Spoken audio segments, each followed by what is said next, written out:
What is going on, everyone? Welcome to the second edition of Smoooth Conversations. This show is brought to you by Not Your Average Therapy and Smoooth Productions. Shouts out to my co-host who could not join us tonight, Countess Danielle. Did an incredible job on the first show that we had a few weeks back with Guy Tori. Very special show that we had, and tonight it does not stop. For those who are watching right now, we appreciate you. For those who don't know who I am, my name is Frederick, but I go through Smoooth when the lights are bright and I'm doing my thing. I am a DJ. I am a host. I'm a father.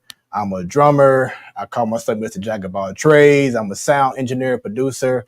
You name it, pretty much. I do it. If I don't have it, I'm going to learn it. And tonight, it's going to be a very special show. I'm excited for it. Shouts out to my producer in the background. You're going to be seeing him very soon. Steve Jenks, part of the Smoooth Productions family.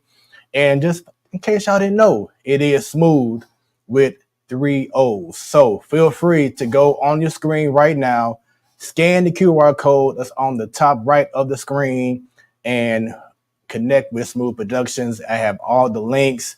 Everything related to Smoooth Productions is right there. So for those like, man, what is Smoooth Conversations all about? Well, y'all haven't seen it yet. This show is all about not being messy, but just keeping things 100, getting different perspectives. I'm here to learn about people in ways that, may not have seen before. And we just want to keep things honest, have great conversations. Once again, keep it 100. We want to keep y'all informed of what's going on. Maybe you didn't realize this was going on or that was going on. And it's all about just getting different perspectives and having a fun time doing so and getting these great conversations in. So let's have a good time, y'all. Like and share this stream with the peoples right now. If you're following our guest tonight on his page, get them shares going. We want to see as many people tuned in because we want to have as much fun and interact with you.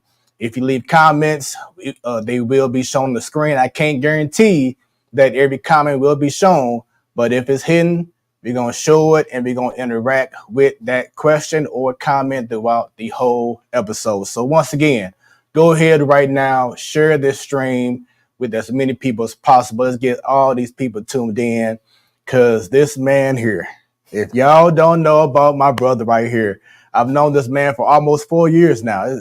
Time just goes by. And I think I saw what he was doing on social media, and it was around COVID. And I saw that he was delivering, fried rice. So I'm like, let me try him out. And ever since day one, this man has been cool with me. He's been cool with my family. He's been a righteous man, righteous brother, man. And y'all see him on social media. Soon, I always say this to my wife. Shouts out to you, wifey. But as soon as he hits live, he has about 1,000 people tuned in, whether they arguing or agreeing, but he's just a very passionate man. He's a great brother. He's a father. He's an entrepreneur. He's a chef. He's a very talented man. He is who I call one of the most passionate, probably the most passionate voice in St. Louis. He's a reverend. No, I was playing. He might as well be. But tonight, he's going to keep it 100 like he always do because we have a lot of great things to talk about. Tonight, everyone, leave comments, show some love, get them shares going once again for the one, the only Ronald Gunn. Yes. What's going on, brother? What's up, family? Good to see you here, man. Pleasure's all mine, as always. Man, yes. Glad to have you on the show. He came in rocking the uniform, y'all. You know it's serious. You know it is serious. How you been doing, brother? Man, I'm blessed and highly favored.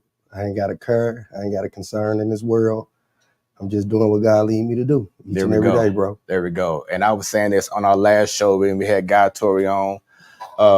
Just about, I always felt like to me, my purpose has been to provide platform.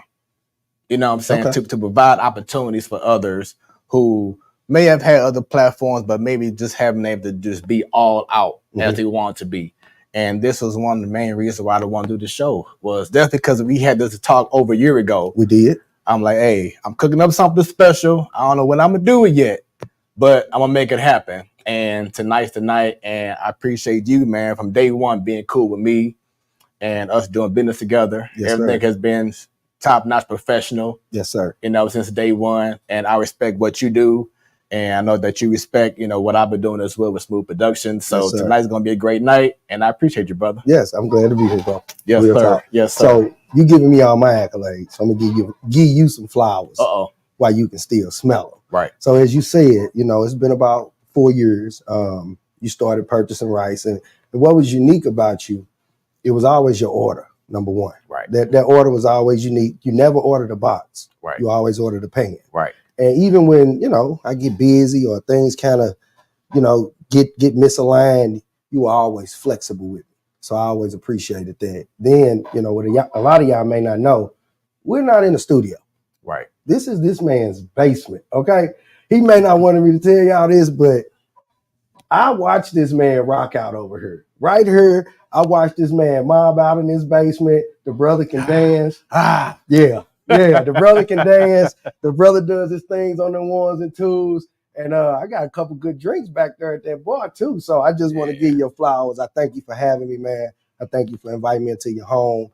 From one black man to another, that's major. Exactly. That's major because we all got a little bit of trust issues running around here. So I appreciate that. And let's rock this thing out. Let's do it, man. Well, first, we got to go ahead and do a nice little, we ain't doing the Shannon Sharp thing. We don't, I don't have my signature drink yet, but we're going to go ahead and have a cool little toast. Mm-hmm. Got some smooth juice. I'm going to have my great Smoooth Productions producer, DJ Steve James, to come on and join real quick. Go ahead and get a little something to get this party started off right. Yeah, pour that poison, baby. Let's get it in. Yes, y'all. Y'all see that's juice right there. That's juice. I got dust. He got juice. Look, hold on. See, smooth right there. See that? See that smooth right there? Say it like this. A smooth. That's smooth. And once again, 3 O's. 3 O's, baby. Come on over, Steve. Oh, okay. There we go. Here he is right here. He like to be behind the scenes, huh? Nothing wrong with that. There we go. And then myself, shouts out to my fam out there in Houston, gave me this dope cup a couple years ago. What'd it say? Uncle Sippy Cup. Oh man, that's nice. Yeah. That's nice. So yeah, we're gonna have a special show, man, and we gotta do it right. Gotta be us. There goes Steve Jenks. So to a great second episode of Smoooth Conversations, y'all. Yes, sir. Cheers.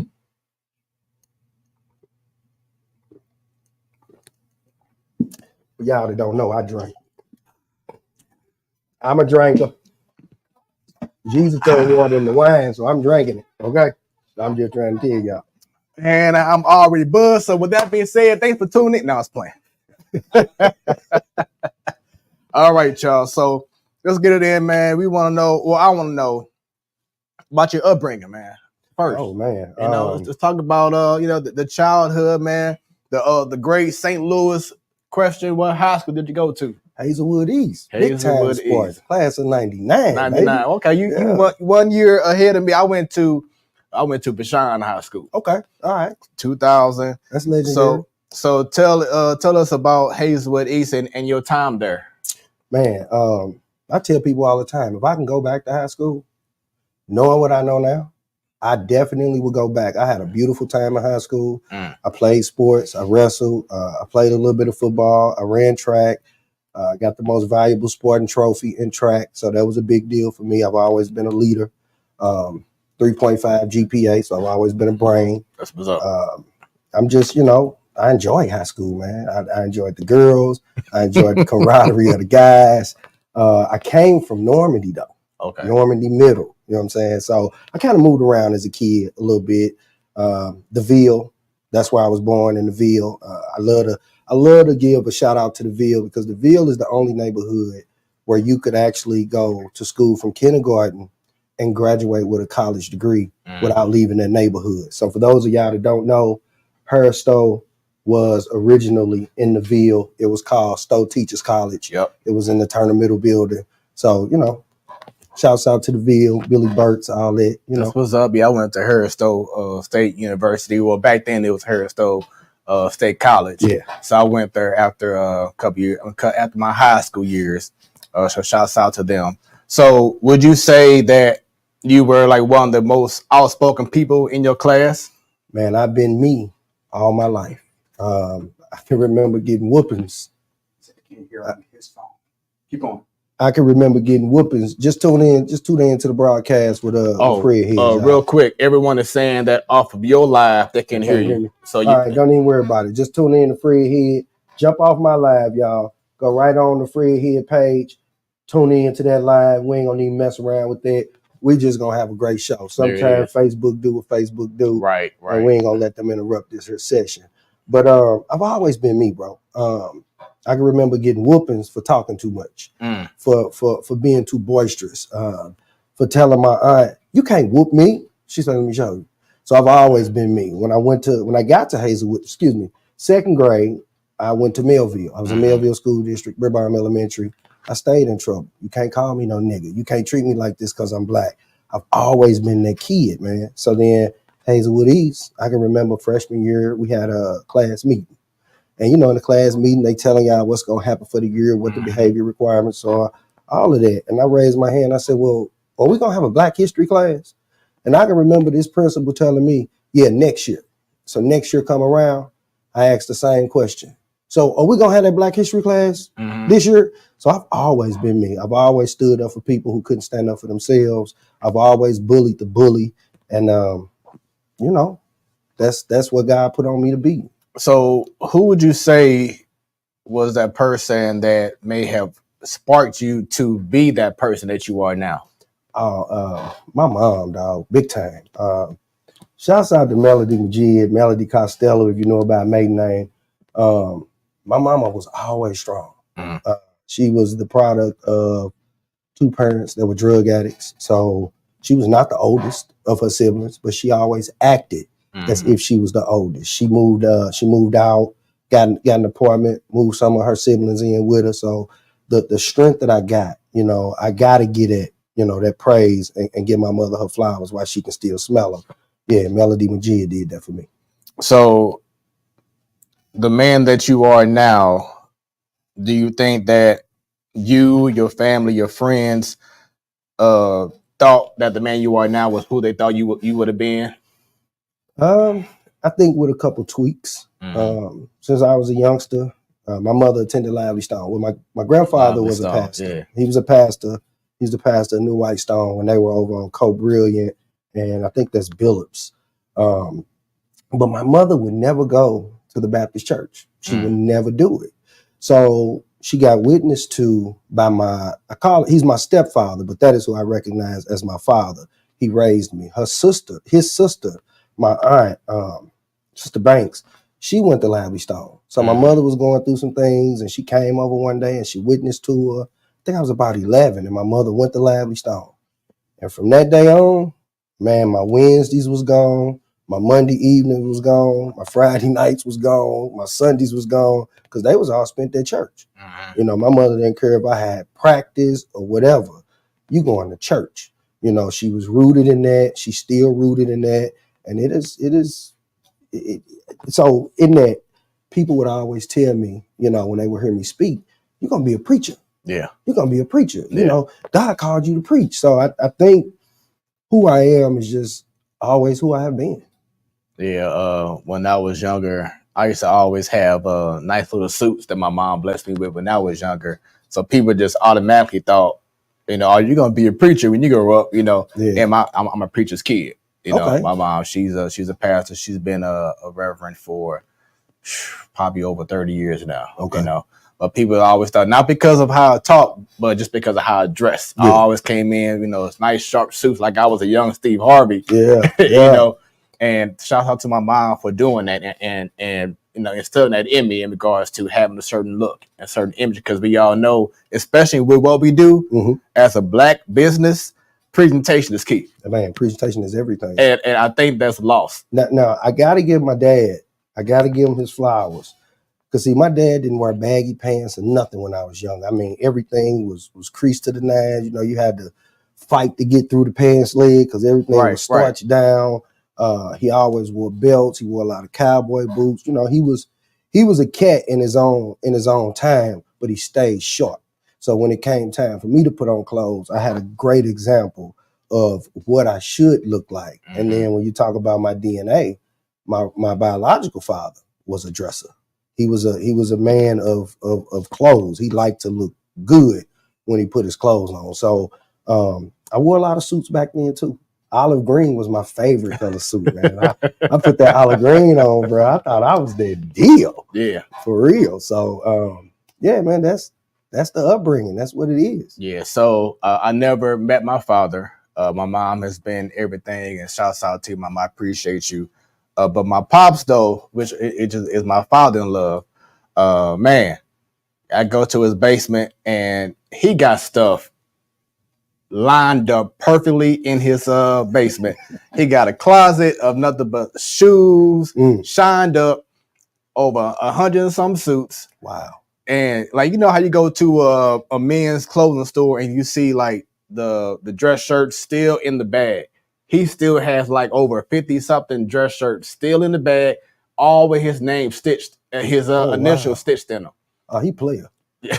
He player. I like that. And player don't mean, you know what I'm saying? He's playing the field, but right. To me, player is a term of endearment. And it's like, it's saying that you put together. Yeah. You know, so he put together. And so it's like with you telling me that and me telling you about my father-in-law, it just shows to me as we transition to this part about the lack of this generation of kids having something standard like the father who's there, who's showing you, now you ain't going to do this. This is how supposed to be. The mother who's going to be disciplined on you, not a best friend, not, hey girl, not whatever, you know what I'm saying? And I've seen your lives and people have been agreeing with it. They be like, oh, no, whatever. But I'm glad that you have came out and have left posts and lives talking about that, because that has to be addressed more. I think that is really lacking in our community now. Is there's no what's around I'm trying to think of right now, stability. There's no structure in the black household. Now I'm not going to talk about this overall. We're going to focus on just the black household right now. Yeah, but there seems to be just something missing. It's a in lack regards to structure. It's a lack of leadership. Yeah, it's a lack of leadership, and I tell men, you know, you don't have to rule with an iron hand. You know, some of the strongest thing you can do sometimes is step back and stand down. You know, because it takes a lot of courage for you to stand down. Right. But when you lack male leadership, it really shows. I can remember being 17, maybe 18. It was Christmas. I went to the Ambassador. We had a guy that was with us. He didn't normally hang with us, right? And this guy got drunk and he started messing with some dude. You know, we all standing there, so he just messing with the dude.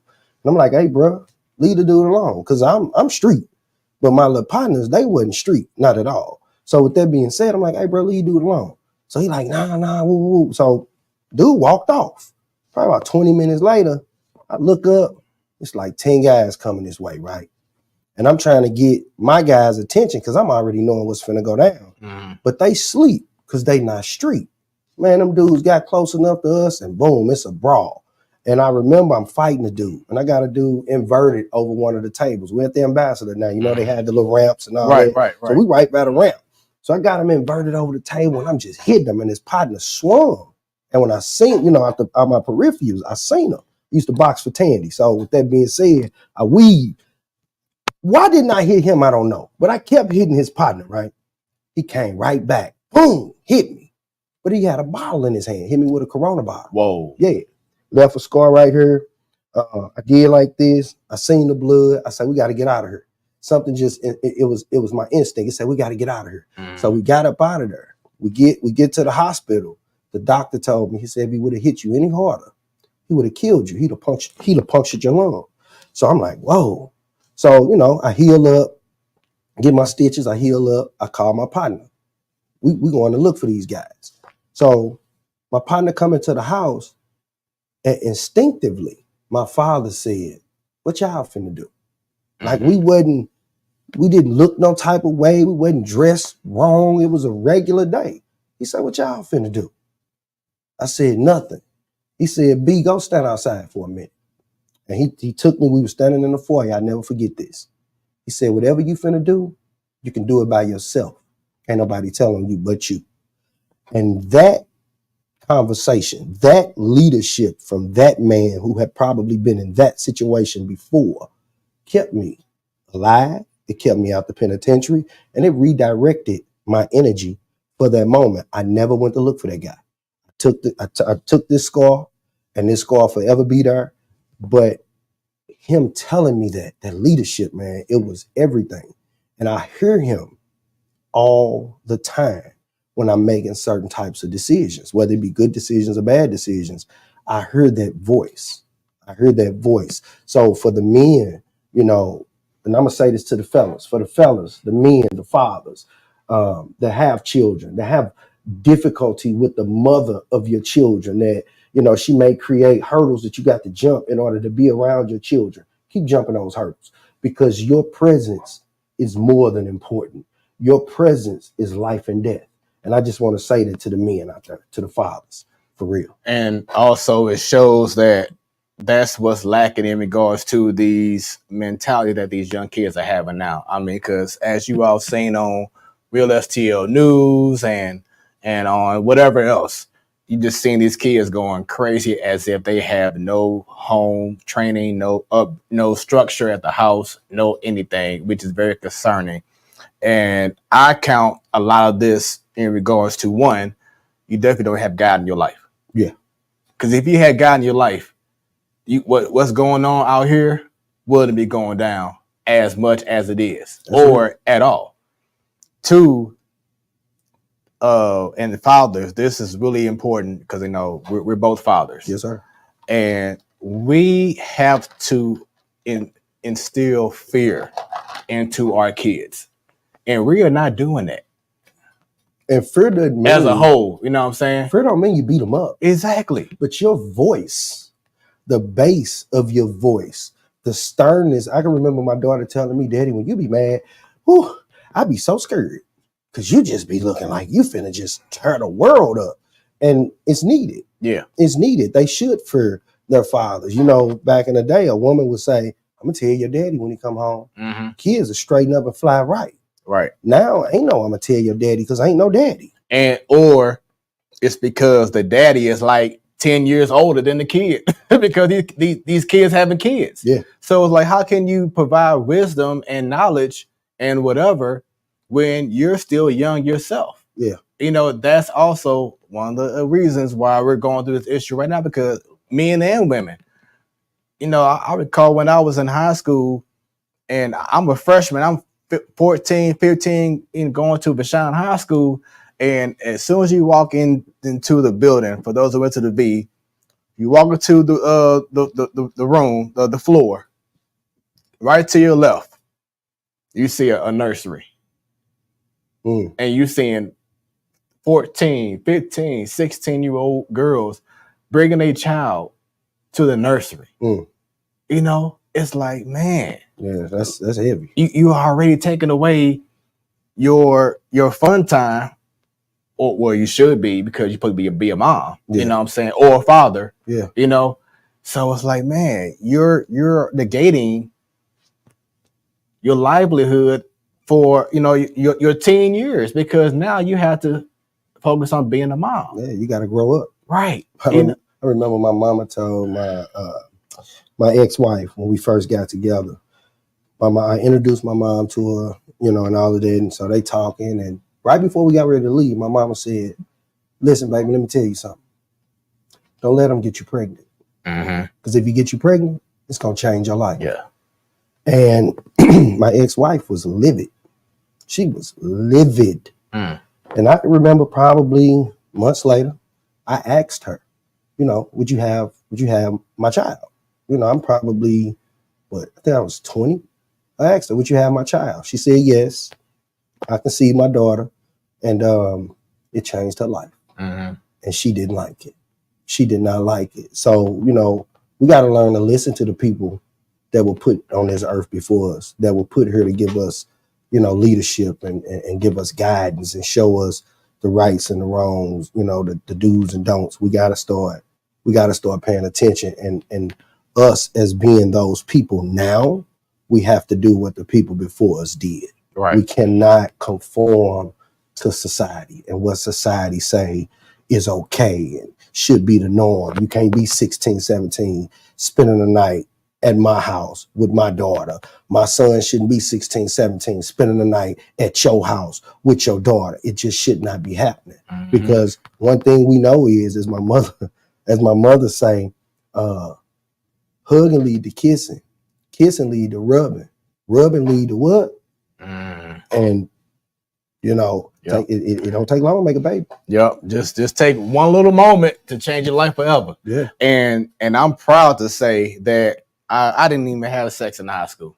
Oh, that's dope. I wasn't even and I mean, hey, no shade, but it was the V too.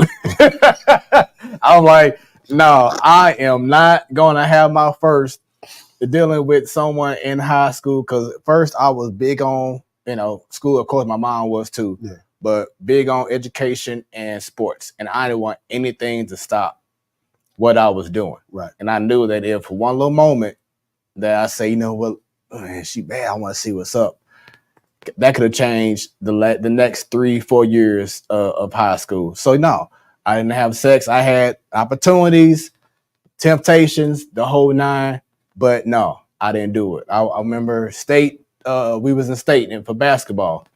This is my sophomore year out of Columbia, and teammates had a white girl in the room, butt naked, in the nude, beautiful black witness, and they were like, Smooth. I mean, no, I'm sorry. They were like, Fred, come on, man. I'm like, it ain't worth it. You know what I'm saying? Yep. She's not worth giving up all this. But no, for a moment, I ain't doing it. I'm like, no, I'm not going to do that during high school. That's just not. That's dope, bro. And especially because, like I said, I saw a rude awakening when I'm seeing 14, 15, 16-year-old girls going to the nursery before they go to other classes. And what you saw, I didn't see. Like, we had girls that that got pregnant in high school, but it wasn't the overwhelming numbers that you may have seen in a poverty-stricken area. Because when we came out here, my parents had their house built back in 95, 96. I'm a 15-year-old kid, and in my bathroom there's a sauna. So my life was a little bit different, even though we had a lifestyle that that could have landed me in that situation. But because of the way that my mother reared me, I just couldn't do it. Like, I was selling weed and had a curfew. Like, all my friends, they didn't have curfews. And every last one of my friends, pretty much all of my friends, had kids in high school. But I didn't, because I had a curfew. 12 o'clock hit, I better be at that door. And if I wasn't at that door, the next day when you call me, right, she would answer the phone and say, Ronald is on restriction. Oh, man, you talking about embarrassed. I used to be mad at my mama. But to this day, I thank God for her, because I probably would be dead in jail, have 100 kids, and even worse, if she hadn't did the things that she did and laid the law down the way that she laid it down. And I use that in raising my own children. And to those who may have been mad as a kid when someone snitched on you and say, hey, your son is out here doing this, your daughter's out here doing that, thank you for being that person. Because like you said, we could be long gone by now if that wasn't, a factor back then, which once again is something that's definitely missing our community. And, with that being said, to my mom, thank you for all you done and instilling fear in my eyes when I knew, okay, I'm tripping. Let me get right. And going back to what you said about how, your daughter would be like, whoa, when she hear your voice, the same way my baby girl is. I could tell her come downstairs, and she'll think all of a sudden something is going on. Yeah. So it's very important as parents that we cannot be their best friend, their in regards to treat them as a best friend or your homegirl or your homeboy. You have to let them know that I'm the parent, you're the child, no matter how old both get. That's real, because you never stop being a parent. My daughter's mad at me right now because I'm not gonna stop being a parent. I don't care because you're 21 years old. Mm-hmm. The things I did at 21, I was a dummy. I got a cousin. I went to Alabama A&M. I came back home, and she said, "What are you doing?" I said, "I'm finna run this business. I've always been business oriented. I'm finna run this business and woo."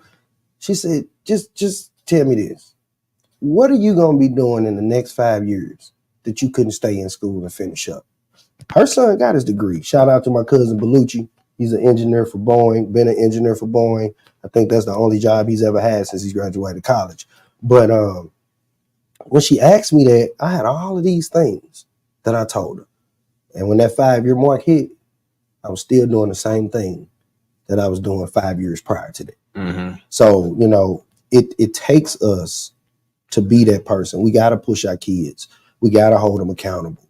When they hit 21, when they hit 30, when they hit 40, you still going to be a parent. So making sure that you can progress with your child, but you still have to understand that your life experiences are always going to be something that they haven't experienced yet, because time don't tell no lies. Exactly. So Exactly. I love it, man. So let's talk about keeping with being a black man. Talk about the struggles right now of being a black man in this world today. What are your thoughts on that? I almost want to say, being a black man is what it is. Mm-hmm. It's sometimes difficult, it's challenging, but it's all a mindset. Everybody's gonna face adversity. Even though sometimes as a black man, our adversity can be a little bit more tedious than a black woman's or a white male's or a white Indian or a white Arab or a white Jew. It's always gonna be what it is. But if you can get into your mind what a man thinketh he is, Mm-hmm. and what a man puts into the atmosphere he can obtain, you can move through life as if you got the same privilege as anybody else. I've done it. I can remember making a statement. If I just get 10,000 in a lump sum, Mm-hmm. I'll never look back. And when I got that 10,000 in a lump sum, I never looked back. Yeah, I've still ran into hurdles. Right now, I'm dealing with something in the justice system, not criminal. I'm actually fighting for a house that I bought, paid for with hard-earned money, and we're going back and forth about the deed to this house. But I don't look at it as because I'm a black man. I look at it as because I was naive and I was ignorant to the process. Mm-hmm. So sometimes we fall on the crutch of being a black man when that doesn't necessarily define you. You have to be willing to put forth the effort to be the black man you want to be, and not just say, well, I can't get this because I'm a black man. I can't do this because I'm a black man. I can't go there because I'm a black man. When it comes to my kids, I can't get custody because I'm a black man. Hell, I got custody. I am the custodial parent. Mm-hmm. I receive child support. I'm a black man though. So it's all about how you view you. If you take what society say and you put that on your chest as your nameplate, that's what it is. But if you create your own path in the wilderness, you created that. Can't nobody take it from you. And also, and this is very important too, and this is not no offense to women at all, but don't allow anyone, no woman, no other person, to tell you that you ain't no man. How can someone that's not a man tell you what a man Right. is? Now they may not be the man for you, but it does not mean that that person isn't a man. Let's talk about this, because there's been a highly big topic debate on social media for however long it's been about 50-50. And I'm gonna say this now. It does not make you less of a man. if your significant other is making more. Because first off, the world is different now. We ain't living through the times of, you know what I'm saying, Adam and Eve and whatever else. Yeah. You know, caveman years. Yeah. Times are different. You know what I'm saying? And I'm a husband, proud husband, love my wife. And I'm not scared to admit or afraid to admit she makes more than me. But to me, that makes me proud because I know that I have a woman who knows what she wants. Mm-hmm. You know what I'm saying? And she worked hard to get it. But money ain't everything. Exactly. And that's my point I'm about to make, is that women, men too, be careful about what you wish for. And we talk about this with God Tori as well, about what you pray for as well. Because you can easily say, oh, please, Lord, bless me with a man or woman who is the breadwinner. Okay, you got that, but he's abusive. He or she is abusive, doesn't care about your feelings, is everything else because you asked that you wanted a breadwinner. Yeah. And you got it. You know, so it's like so many people are putting this emphasis on this whole 50-50, but what about being with the person that's going to make you a better you every day? Every day. So 50-50, man. I'm just a logical thinker. If our mortgage or our rent is $1,400 and I make $800 every week, well, at the end of the day,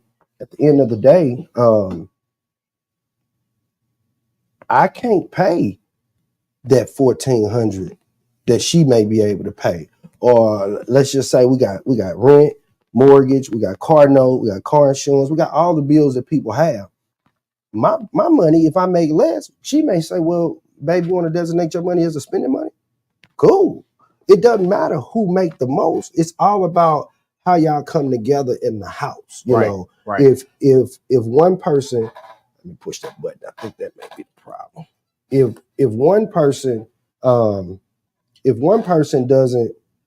doesn't gross enough, it's gonna pick it up. So be it. You know, so be it. But it's about teamwork. Teamwork make the dream work. I can remember when I was married. That was a time when I didn't have a job. You know, I was running around doing what I could to make what I could make. She had a solid job. So we made sure that the bills were paid. The money I brought in, that was the money we played with. Right. And that's just what it was. But I tell men all the time, your value ain't what's in your pocket. Your value are your hands to me. Your value is your heart to me. Your value is your brain, because you can make all the money and be a slime ball, and you can be broke and be God's gift. You know, being a stay-at-home husband at one point in time when I was married, it was a real thing. Cook, clean, got the kids off to school, pick the kids up from school, all of that. She didn't have to worry about none of that. So it's all about understanding who you are as a man and having a value system that's bigger than your financial stability. That's just how I feel. And before I continue, once again, you are watching Smoooth Conversations. This is our second episode. I am Smoooth. Shouts out to my co-host, Countess, who could not be here tonight. But we have special guest, Ronald Gunn. We're talking life. We're talking everything right now. If y'all watching right now on his feed on Facebook, feel free to enjoy it. You should now be able to listen to everything we're saying. But also, if you want to get even more views, more production on your screen, go to Smoooth Production, Smoooth with 3 O's on YouTube or on Facebook, or put in Fred Head, Fred space HEAD. You can also go to Not Your Average Therapy on YouTube as well. And, or actually, should I say, Madam Countess on YouTube as well, or go to her Facebook page, Sunshine Monroe, SUNSHYNE Monroe. So we everywhere. We on Twitch, Smoooth Productions as well. Once again, Smoooth with 3 O's, y'all.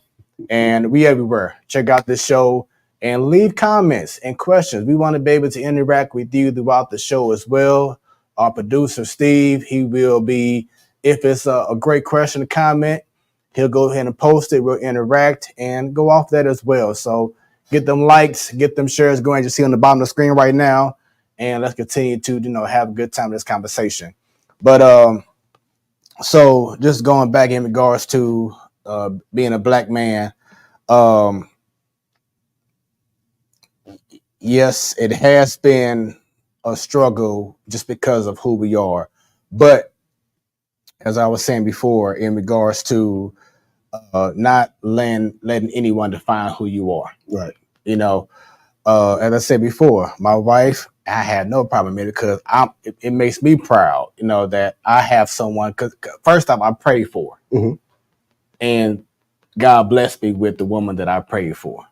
That is goal oriented, it isn't content, wants to go for more, Mhm. and then it also drives me to do what I'm doing. And as you said, I may not be the breadwinner, but like you said, it's all about everything else. Yeah. You know what I'm saying? Yeah. And I make sure that she's happy. I make sure that she feels secure, protected, everything else. Mhm. You know what I'm saying? And I had a conversation with a good friend of mine who I've known since childhood. And he called me, well, I reached out to him. Something that men need to do more is do more wellness checks. On your buddies. Yes.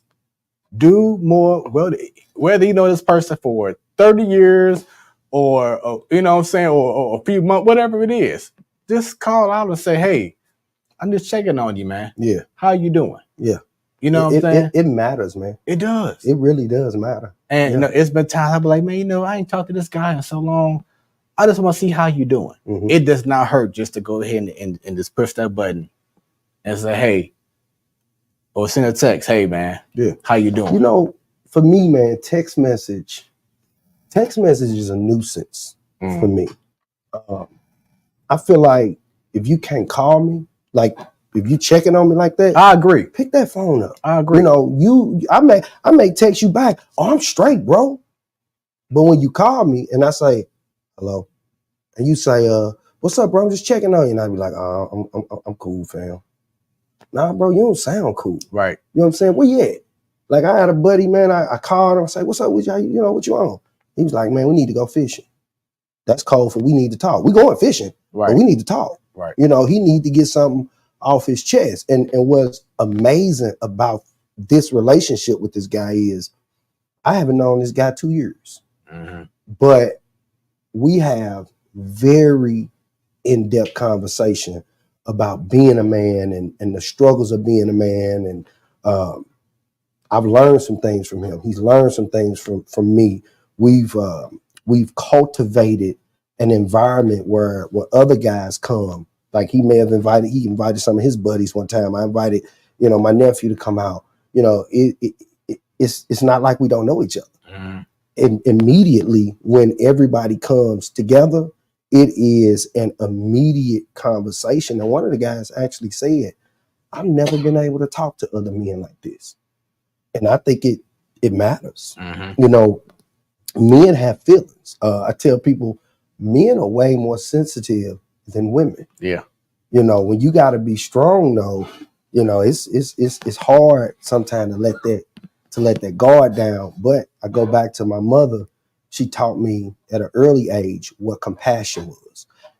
Through her own struggles, she used to come in my room and sometimes she would just lay in my bed and she would talk to me. And she would cry while she was talking to me. And I didn't know what to do, but I just knew how to listen. So she taught me that compassion early. So when I see people in need, or I see a male friend of mine that's going through a struggle, I got a buddy, I told him, I said, hey, you've been drinking a little too heavy. You know what I'm saying? What's going on?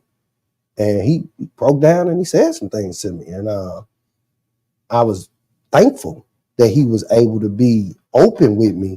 And I just told him, let's try and work through it, because we all got problems. But what's funny is that same friend, when I was going through the hardest time in my life, I called this man, and I cried so hard on that phone, I couldn't even get a word out. And he was like, bro, where you at? You cool? And he took care of me. I'm talking about, I say took care of me. It was almost kind of like how your mama do. She scoop you up and just, oh, baby, it's going to be all right.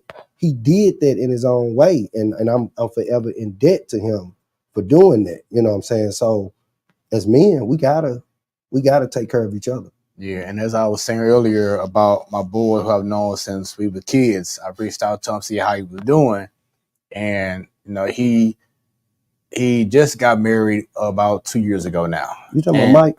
No. Okay. And he was just talking about how his wife is, the breadwinner and the whole nine, and he feel like he should do more. Okay. And I'm like, dude, she didn't marry you because of how much money you make. She married you because of who you are. So continue to remind her of just who you are. Everything else will take its course. Don't allow money to be the reason why y'all don't make it. You know what I'm saying? Yeah. Be the reason, be her peace, be her happiness, be everything that she prayed, that y'all agreed on when y'all made vows. Mm-hmm. And it was like once we had the conversation, excuse me, to me, it just felt like something that he just needed to hear. Yeah, that reassurance is everything. You know what I'm saying? Iron sharpen iron, steel sharpen steel. Right. You can't take copper to steel and think that you finna sharpen it. What's gonna happen is that copper is gonna get cut through. Mm-hmm. So, you gotta be, as the Bible say, equally yoked in relationship. And relationship don't just mean romance. This is a relationship. Friendships are relationships, business relationships are relationships. So you have to be equally yoked. You can't be with somebody that believe pimping is the only way of life, and you marry. Y'all gonna bump heads all the time because he ain't gonna understand when you say, "Hey, bro, it's 2:00 in the morning. I got to go home now." Because when I get home, I gotta face the music. When you get home, you ain't nobody there. Right. You know what I'm saying? So yeah, that reassurance, man, it was everything probably for him. So on the flip side, now we're not here to, as we said before, women can't tell men how to be men, and we're not trying to say to women how to be women. But there was a live that you had months ago, maybe sometime last year, when it was really pinpointing how these women are just dressing certain ways, acting certain ways, and I tuned in for a minute, and just seeing the conversations and seeing the back and forth and whatever. So I just want to give you this platform, and then we'll continue to speak on it. But just your thoughts about women and respectfully calling them out for not being more ladylike. Your thoughts on that? A guy told me one time, we were riding, we were getting high, we were smoking weed. He's a little bit older than me. And every time we got ready to get out the car and go in somewhere, he would spray himself with a little bit of cologne. Uh-huh. And I said, man, what's the point? You still smell like weed. He said, well, in everything you do it with a touch of class. So I'm going to say to the women, you can be sexy and be covered up. You can be sexy and not reveal everything. You can be sexy. You can be sexy in jogging pants and a t-shirt. It's just all about how you present you. I had this conversation with my lady, and I just, I said, I need to tell you something. And, it was hard for me to say this to her. I told her, I said, I'm tired. She said, what do you mean? What are you tired of? I said, I'm tired. I said, it's like I'm watching a porno all day, every day. She said, huh? I said, at the grocery store, at the parts store. And I said, you know what? Let me tell you about the girl who walked in the parts store today. I hang out in the parts store. I'm a mechanic as well. So I'm in the parts store, chopping it up. Little girl walking in the parts store. She got them high-waisted biking shorts on. And she fit. She put together, crop top. I'm gonna call it a sports bra. They probably call it a crop top shirt or whatnot, but it looked like a sports bra to me. And everything, you know what I'm saying? Everything is showing. Camel toe hanging out, you know what I'm saying? And I'm like, Jesus. And I just told her, I said, like, what we supposed to do? Who said this? I think Jay-Z said this. How do you stay faithful in a room full of hoes? Like, that's what we deal with. And I'm not saying that all women are hoes because they dress a certain way, But I am saying this, ladies, you know, you can wear it a little looser sometime, or if you're gonna wear the leggings, you know, put a long shirt on. You know what I'm saying? It's rough, man. It's rough on us. It's rough on us in relationships. It's rough on us being single. It's just rough on us because all we looking at is everything you should see in the dark, in the bedroom, not in the daylight at the store. You know, you got your son with you. I seen a lady, man, she had the shorts on, you know, the ones that come all the way up where the booty cheek fall out. Like, come on, baby, you got your son with you. Right. Where's the respect for your kid? So for me, yes, I love beautiful women. I think women are God's greatest creation. Some people think it's the trees and the animals and the world.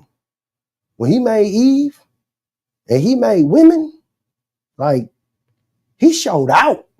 You know what I'm saying? Like, he dropped the mic on them. Man, like, let's go. Boom. Boom. You know what I'm saying? Like, they have to understand their value. Right. You know, the value is not in showing off that shape. You know, I've seen Muslim women, you know, in the whole hijab and fully covered, and, you know, you looking at them like, God, she's beautiful. Imagine if you knew what was under the hijab, and imagine, I mean, the robe or whatever they call it. Imagine if she revealed her hair and she got that beautiful hair. Imagine all of that. You just looking at her face and you can see beauty beyond words. So sometimes, ladies, less is more. You know what I'm saying? I really feel like sometimes less is more. So do less of showing it off and do more of leaving things to our imagination, as the old folks say. And I guarantee you, we'll probably get back to households where you got men and women in that household. We'll probably get back to where men are more faithful. We'll probably get back to happy wife, happy life. Mm-hmm. You know, we'll probably get back to those things. But to the women understand their full potential and their full value, and they stop, you know, burn it all, is this world is gonna be bad. Because technically, women run it all. Right. They run it, everything. Right. Everything that a man does, he does for the attention of a woman. You work out, you ain't doing it for your partner to be like, cuz your arms cut up. You're doing it for that woman to salivate when she see you. You don't want to make a lot of money, so your partner say, cuz you make a lot of money. You're doing it. So when you out and about, they look at you, they say, that's a high value man right there. Mm-hmm. You don't drive a nice car for your buddies. You drive a nice car so you can get the looks from them. So everything that we do is for the attention of a woman, ultimately. So women, when y'all learn y'all true value and y'all really can bask in that, man, y'all gonna change society, I tell you. And then also, and this doesn't make it even better for men to do, but let's, like you said before, go out, you see a woman wearing a lot of nothing. And then women get mad when they approach a certain way. Hey, you get what you pay for. You get what you pay for. I tell women all the time, don't tell a man to have conversation with me, you got to buy me a drink. That's prostitution. Mm. Don't tell a man to date me, you got to pay a bill for me. That's prostitution. If you want to be treated like a prostitute or a hoe, then that's what you do. But if you want to be treated like a woman, you present yourself a certain way. As we said before, presentation is everything. Mm-hmm. You know, people tell me all the time, I knew the rice was going to be fire when I seen that chef's jacket. Not a t-shirt, a chef's jacket. Not a baseball jersey, a chef's jacket. I took some classes, and in those classes, they talked about, it was some security classes. I used to do private security, working in the schools and all of that. And they told us, they say, when you see that officer and his boots shined up, his pants creased, and his shirt's tucked in, and his duty belt is shining, and everything is on that duty belt in the right place, you reverence him different or her different. But when you see Elmer Fudd, his boots dirty, his pants too big, his shirt wrinkled, his badge dusty, dude can't even run. Mm-hmm. You're going to do whatever you want to do. You don't even respect the uniform at that point. So once again, presentation is everything. How you present yourself is a lot of times how you're going to be approached, like you said. And then on the flip side, ladies, I guarantee you, if you start telling these men, pull your pants up, unless the men are swinging the other way, they're going to be like, okay, let me go ahead and do what I gotta do because I like this woman. I'm attracted to her. I want her to be attracted to me. Women, if y'all tired of seeing these men with their pants below their ass and they ethical draws, right, you know what I'm saying? Say something. Say something. If you see something, say something. Ain't that what they say? Right. So yeah, I'm with that too, Yeah. man. And brothers, just pull your pants up anyway. You know what I'm saying? Like as a young man sagging, I can remember my hips used to hurt because I'm waddling as I'm walking because I'm trying to keep my pants up right as I'm walking. But I never knew it that's why my hips was hurting. Mm. So once I got a little bit more mature and I started wearing my pants on my waist, that hip pain disappeared. It totally left. So with that being said, fellas, pull your pants up, wear appropriate fitting clothes. I got a little tummy. Y'all know I got a little tummy, right? I can't come outside in no large t-shirt. I got to know better. Then you want to have a large t-shirt on, sagging, because you want to show your belt. Bruh, just bring it all in and put it all together. I understand that some of us are who we are, what we are, we do what we do, and all of that. But at the same time, just in everything that you do it with a touch of class.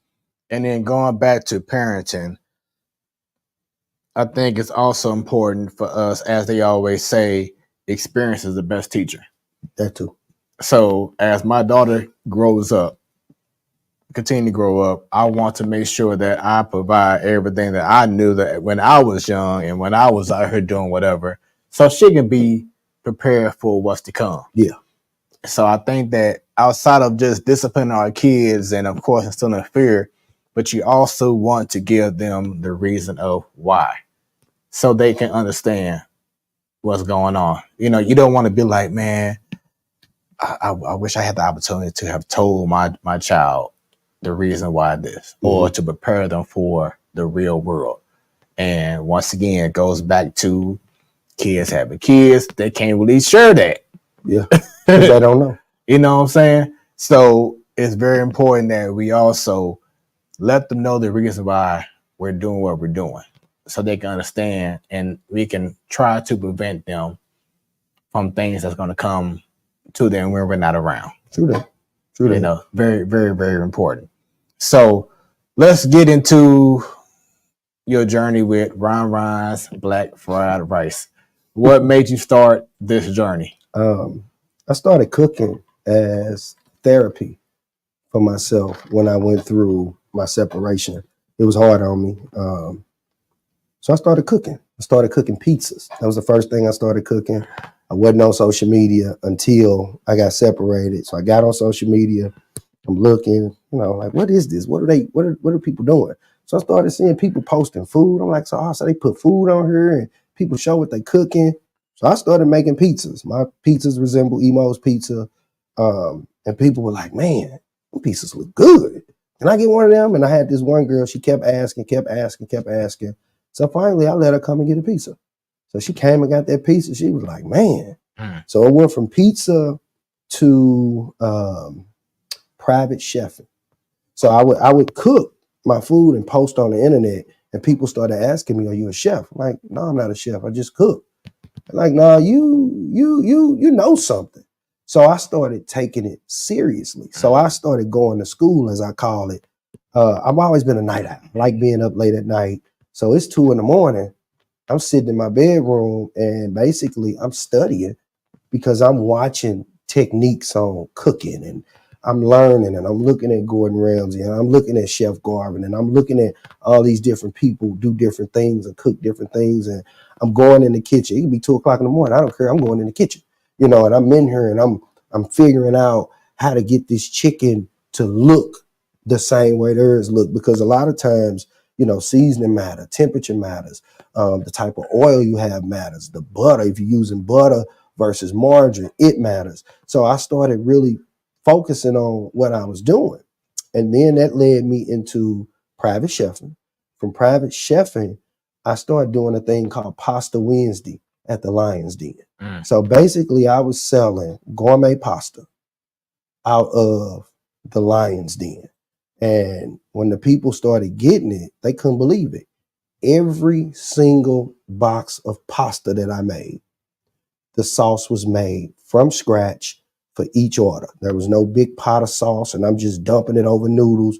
No, we went in with the mushrooms, the onions, the bell peppers, whatever protein I was using. We deglazed that pan with the chicken broth. Then we came with the heavy whipping cream. Then we came with the Parmesan, and I can't give y'all all of my cheeses, Right. but we came with every cheese I use, I grade myself. I never use pre-shredded cheese. I don't do it. So I built each box. It took me about 20 minutes to make each box. So I started doing that. From there, I can remember going to the Rice House. And the treatment that I got at the Rice House was just, it was horrible. And it blew my mind to find out that this man was married to a black woman and that the black woman actually was a little bit worse than the Asian man. So at that point, I said, I'm done. I'm done with the Asians. I went live on Facebook. I said, we done with the Asians. From here on out, Big Boys Burgers. He was over in Berkeley. Right. He was making fried rice. And I had saw a picture of it. I said, we're going to Big Boys because this look authentic. That's where we going from here on out. So I went over to Big Boys, walked through the door, and the guy was sitting there eating. He said, he's the reason that I'm here right now. So I ordered me some, I like special fried rice. That's my thing. So I ordered me some special fried rice. Dude gave it to me and boom, I ate it. I said, man, this it. This'll do it for me. And I love fried rice. So I'm like, this'll do it. So I went there probably about 7 or 8 times. And I think he was starting to close the business. So things were declining. And from that point, I said, well, you know what? I'm gonna make my own. So I started making Round Round's black fried rice, the first version of it. And man, it was probably 20 different ingredients in this rice, man. Trying to get this rice to taste the way we like for it to taste and to look the way we like for it to look. But then to also add your own flavor to it. Right. More so to give us the authentic version of what we like, just created by somebody that looked like us. Gotcha. Because, you know, I believe, you know, you can't reinvent the wheel. Yeah. So I just wanted it to be authentic. So I started making it and I sold some rice to this lady. And the lady called me back and she said my rice was salty and it tasted like ginger. And in my heart, I could have threw that phone. While I was hot. Don't tell me my food ain't right. I was hot, but I took it in. And I stopped selling it because what I knew was what she said. It wasn't authentic to me. People were telling me they loved it, but it wasn't authentic to me. So with that being said, I started going around tasting different fried rice. And at this time, I hate to say their name, but I'm going to tell my story. At this time, Lefties had just got their brick and mortar. And I said, I got to go down here and try it because I had heard things about it, you know, and I really wanted to disprove the rumors. I wanted to go, and it seemed like I've always been an influencer since I've been on social media. So I wanted to go down there and get this rice and tell the people, y'all some lying ass folk. This rice fire. That's what I wanted to say. But when I went down there, I tasted the rice, you know, had a St. Paul's, you know, and so me and Chan, we had like a 3-4 hour conversation about fried rice. I'm telling you, I was down at this joint for about 4 hours, man. And in this conversation, you know, we was like, well, we should work on, you know, a partnership and try to do this and do that. So I was like, let me come down and show you what I can do. So she was like, cool, you know, everything was good. So then, you know, I started getting some feedback from the streets. So when I got that feedback from the streets, it wasn't positive feedback about our 4 hour conversation. So one thing about me is if you piss me off, that's one of the worst things you can do. Like I dig my heels in, man. I burrow myself like the moles. You know how you walk outside, you got moles in your yard, you're gonna almost break your ankle. Don't remind me. Yeah, I'm one of them guys, right? I'm in there. Yeah. So at that point, I got upset and I said, you know what? I'm done. I'm making my own rice and I'm finna make it the best fried rice that people have ever eaten. So I had some buddies that came from the Philippines. They had went and visited the Philippines, actually ended up moving to the Philippines after they visited. And we were just talking about some of the different things that he learned about. So I started ordering stuff, playing with my recipe, and I took my mother a box of rice. She said, son, where you get that Chinaman from? I said, I made it. She said, boy, stop lying. I said, Mom, I made that. She said, son, that was good.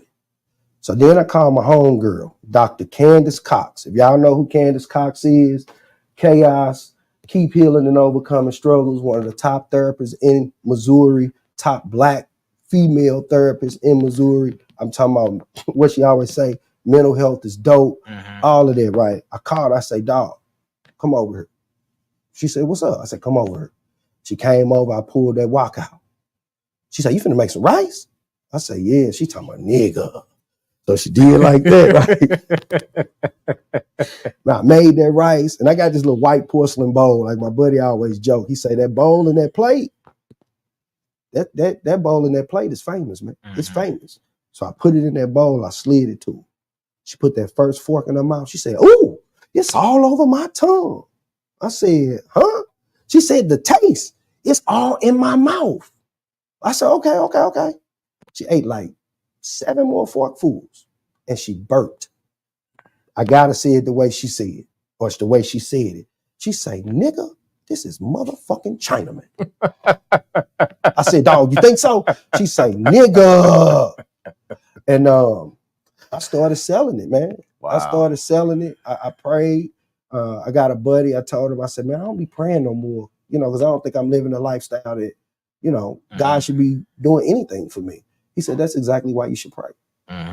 So I prayed, man. I stood in my kitchen sink before I started cooking this particular Saturday morning. And I prayed to God that I would be a household name in the fried rice industry. And when I say, he didn't answer the prayer that day. He answered the prayer a month later, because this was March. I think it was 314 Day, as a matter of fact. It was April. A girl named Jocelyn Jones. I went to high school with Jocelyn. She bought a box of chicken fried rice and a box of shrimp fried rice. And she posted and she said, y'all, this is real chicken and it's real big chicken chunks and these shrimp. And from that day, I want to say it was like April 16th. From that day, my phone has never, ever stopped ringing. That's amazing. That's my story. And as you were telling about your story and how things got started, I think for me, I was on the search of trying to find a new home in regards to getting fried rice, because I was staying at a time when I met you, I was staying in Ferguson. So, of course, they have a few little spots, but either like one spot was either closing down or one spot just wasn't hitting the way I liked it. And then I heard about, and I got to give a shout out to them that they're going now, but Love at First Bite. And they had like these huge chunks of meat. And I'm like I had no idea that you could do all that with fried rice. You know what I'm saying? They had big pieces of duck meat. I mean, like huge, like that big piece. I'm like, wait a minute. Okay. They're like, this is fire. But then eventually they closed down. And then, like I said, I just saw you on some way, somehow I heard about you on social media and I reached out to you. And I'm like, at first it was a convenience for me that I ain't had to drive around looking for wherever. I could just make a phone call and you were delivering. And I'm like, okay, this is it. My guy got it. You know what I'm saying? he got it. So I still can't believe it. Yeah. So started off meeting up, either at people's homes or meet up spot like we used to do, depending on situations, whatever. At the gas station. Right. To now a food truck. Yeah. How, like, just from your point of view, man, when you realized that you had the opportunity to have a food truck, I know in your mind you was like, oh yeah, business is about to pick up even more. What were your thoughts about getting that food truck, and how has it been going now? I just was progressing. You watched The Shy? Yeah. So you remember when Yep. Coogie's brother got that food truck? Mm-hmm. I called Candace. And I'm crying. Literally, I'm crying. I say, dog, that's gonna be me. Like, Yeah. I'm crying. Big tears, because I knew it was coming. I hadn't even purchased a truck or nothing at that time. But I believe that God gonna order my steps as he see fit. And what they say, he ain't gonna put too much on you. He ain't gonna put more on you than what you can bear. And so in my mind, I felt like the food truck was the next logical step for me, because I've never worked in a restaurant. I've never been to culinary school. So everything that I've learned by teaching myself. So when I was selling the rice, a friend of mine, his name is Orlando, he sells barbecue. Mm-hmm. And best burnt ends I've ever had. I love his burnt ends. And he was like, man, I'm gonna build me a barbecue truck. So he bought 2 trucks. And to this day, he still hasn't completed his project. But when he bought the trucks and we would talk, and he would tell me, like, I'm doing this, I'm trying to make sure they're running right, and da-da-da-da. I started looking at trucks. Mm-hmm. So I asked him, could I buy one of his trucks? And we couldn't come together on pricing, and I'm glad we didn't, because the truck I wanted, the motor was actually bad in it. So we couldn't come together on pricing. And one day I was just kind of dinking around on Facebook, and somebody posted a truck. And I called the dude. I said, man, can I come and see it? He was like, yeah. I think the truck was like $2,500, which was a steal. It is always going to be a steal for that, because everybody know what they use these trucks for now. So I go see him, and I called my buddy. I had him come with me. He knows more about mechanics than I know. He's older. He's been doing it longer. So I called him. I said, man, I want you to ride with me. He said, okay. So we rolled over there, started up the truck. He say, looked like he got good bones. Gave that man that $2,500. I drove off in that truck. Now the truck wouldn't go over 20 miles an hour, Mm-hmm. but I took it. I took it home and I parked it behind my garage, and I let that truck sit there, man, probably for 6 to 8 months. Didn't touch it at all. I started leasing the kitchen at Club Love, and I was there for I was there for like a month, and we had came together on the rent, and oh man, I tell people I was giving them 20% of what I made, but I capped them at $2,000 a month. So when I paid him in the first week and a half, he was at his cap.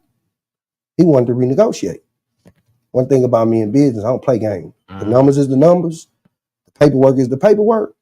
I literally packed everything up. My wok stove, my refrigerators, everything.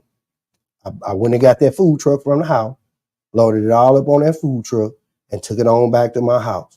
I ended up selling that refrigerator, but I told the people, I said, I'm back in the trap. I went live. I said, I'm back in the trap house, y'all. It's going down. That was a Monday. That Friday, the last box of rice I had sold to a girl named Anika. Went to high school with her. She's sitting in the driveway. We talking. I give her the rice. We talking. It's like 5:30, bro. Why is St. Louis County Health Department riding down the street at 5:30? So boom, they bust a U-turn. They park. St. Louis County police come, bust a U-turn, park right behind them. They get out the car. I told her, hey, go on, leave. She said, you think they for you? I said, I know they are for me. She left. They walked right across the street, gave me a letter to cease and desist, told me that I could not run a food-based business out of my house. And if they caught me selling food, I was going to jail. So at that point, I started making calls. I called a guy, say, hey, man, I want you to come over here and build the walls for my food truck. He told me, I'm going to charge you $300. I said, I'm going to pay you $1,000. This brother didn't make it 3 days. I called another brother. He came, gave him his little deposit. He started doing the work, but it was taking too long. You drinking, you smoking. So we got into it. Boom, he gone. So now what I tell you, you make me mad. What I do, I dig my heels in. That's what made me build my food truck myself. And that was one of the greatest gifts that God could have ever bestowed upon me. Because not only did I build it myself, it is now a stream of income for me. Right. Because I'll build anybody's truck And I'm glad that you brought that situation up, which also, and I know Steve went through it because I put him on a certain spot, a black owned spot, which they do good work, but the process of getting the work done is the problem. Yeah. And that's what I've been seeing with a lot of people who are very talented in what they do, but it's how you go about your business that hurts you. Yep. And so that's why I take pride in what I do with Smoooth Productions. Like I have contracts, I lay everything out. I'm upfront and honest. I don't ghost people. Like that's been the norm. You just ghost people. Take a deposit and just ghost and be gone. Ooh. It's. I hate that it continues to happen. Yeah. With black businesses. But it's not just on the black business. Mm-hmm.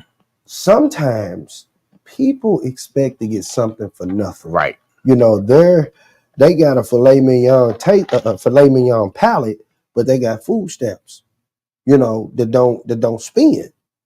So if you don't have the proper money, you can't get the proper service. Mm-hmm. So sometimes it's a twofold problem. But what I've learned is I say what I mean what I say. And I've also learned to judge a person's character before I get knee deep in it. Mm-hmm. I'll walk away from it quick. I'm talking about quickly. I had some ladies was trying to order some food for me, and we ordering this much food. What you mean we gotta pay a pull-up fee? Oh, well, you know what? Peace. Here, I'm refunding y'all all y'all money right here, right now. Right. They like, what? Yeah. Because my peace is more important than your couple of dollars. Because when I get there and you getting on my nerve and you bothering me and you messing with me and you just basically disturbing my peace, is it really worth the money? Right. So in business,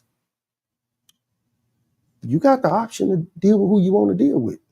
So if you want to deal with Lil Tyrell because he $1,700 cheaper than me, don't be mad when you call me today. Lil Tyrell was supposed to be there and say, it's an emergency. Can you come? And I say, I can't help you. Right. Because you should have just paid that $1,700. Man, I went through the same thing DJing. It's like this client wanted me, but then I guess someone that the client knew wanted to stay like in-house with someone that they knew. Or let's say it was like a fraternity, something. They didn't want to have someone who was in a frat to DJ the event instead of me. When you already know how I bring it, and then you come to me later on. Oh yeah, this person was playing stuff that no one even knew, or was playing what he or she wanted to play. Like, I don't want to hear that now because you knew what you had. Yep.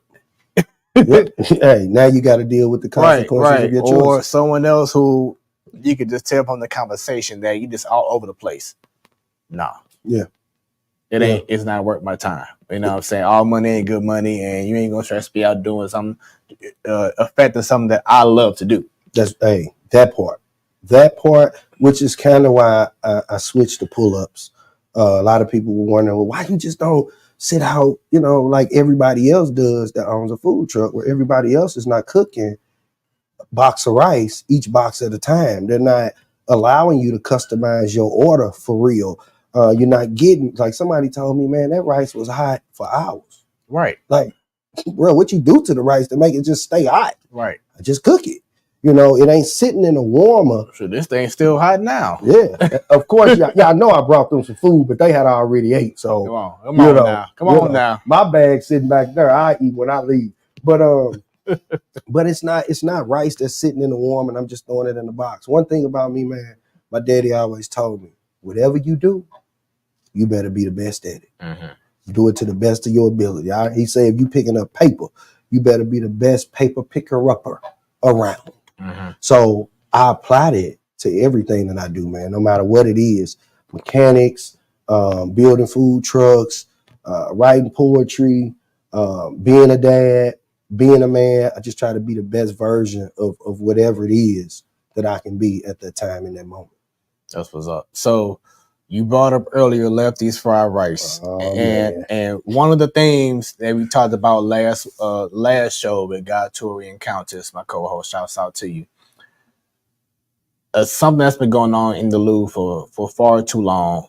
What are your thoughts about competition versus collaboration? I think healthy competition is good. I agree. I think it keep you on your toes. I think it keep you innovative. But I also do believe that in my field, I'm talking about my field, in the fried rice industry, cooking Asian dishes. I even proposed this. I proposed this to lefties. I proposed this to Big Boy. I proposed this to Miyasa. And I think I proposed it to Mr. Duck and Noodle. We all need to sit down and have a real conversation. And in that conversation, we all need to come together. We need to buy a building, not lease it. We need to buy a building, and we need to run the hell out of that business.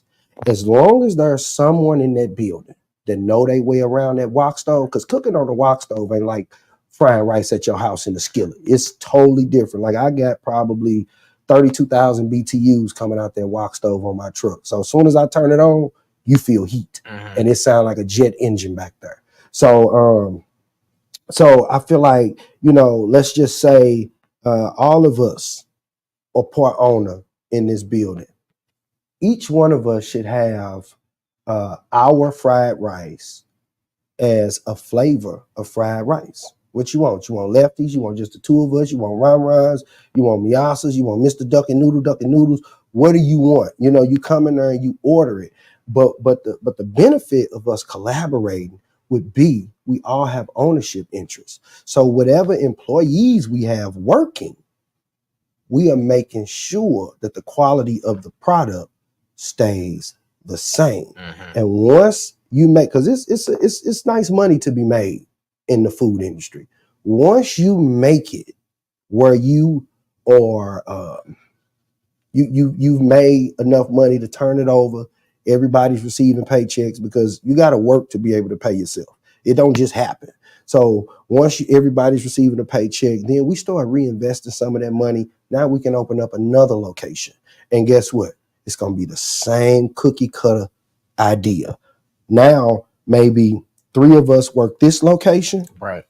3 of us work that location as management. So we are always in tune with our employees. So I think that, and if we do it that way, I think that we can force some of these Asians off the street corners. Because I tell people all the time, you can pay me now, or you can pay your doctor later.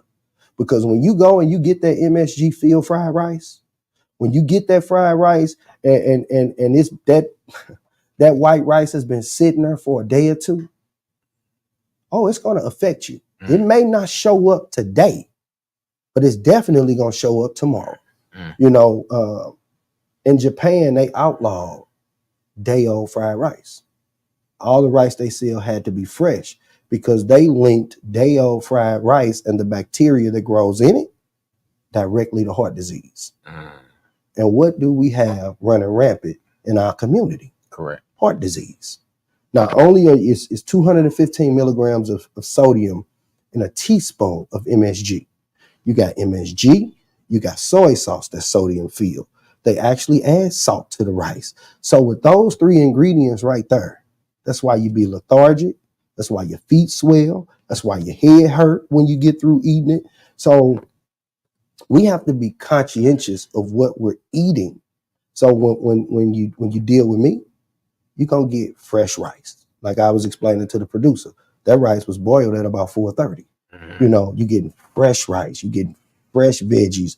You're getting fresh meat. I don't cook pork at all. So you're not getting sodium-filled pork as well, with all of the soy sauce and the MSG and the salt that's being put in it. A lot of people don't know the pepper packets, the red pepper packets, have salt in them. Like I've taken the time to look at every ingredient for everything that I use. I make my own seasoning. The only thing that I don't make myself is my browning sauce and the oil. Everything, every seasoning that's used on that truck, I make it. So I know exactly what's in it. And there's no MSG in nothing that I use.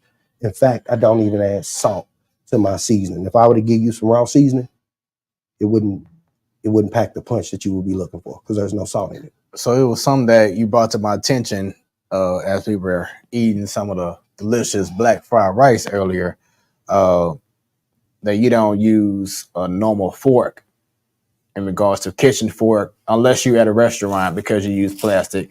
Please explain to those watching right now why.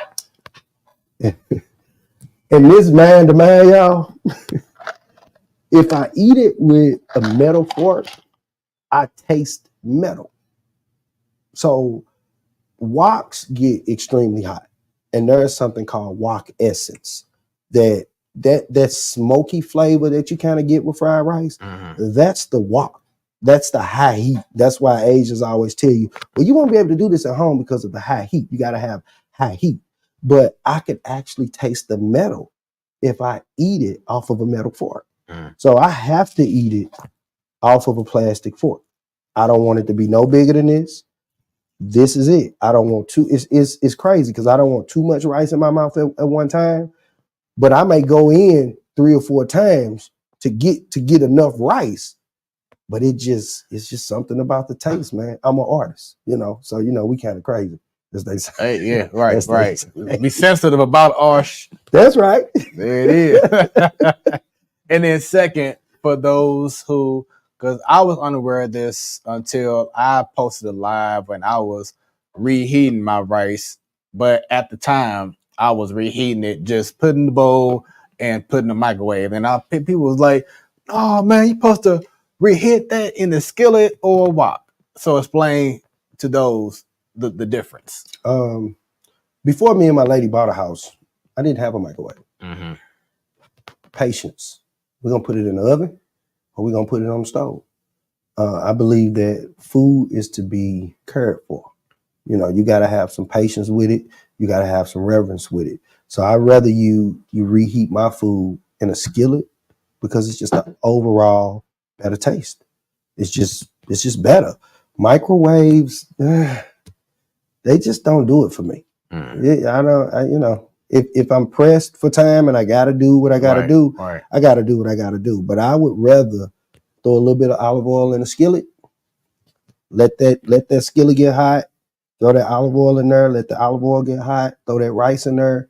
Toss it a couple times, and boom, you almost back to square one. And the unique thing about my rice, as I say, it's fried the same day it's boiled. So you can leave it in your fridge 3 or 4 days, and come back to it. Versus when you eat from the Chinese spots and you come back 3 or 4 days, it's spoiled. Got you. So there you go. Got some tips. Plastic forks for better results, and reheating with the wok or skillet. I guess you would say preferably a wok, right? It don't matter. Okay. It don't matter because the wok essence is already on it.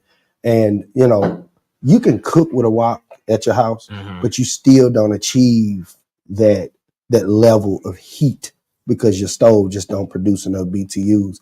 If you remember, I put out a commercial when I used to cook out my house, and I was setting the wok down, but the flame was this high off of my stove. I had modified the stove so that it could actually kind of cook like a wok burner.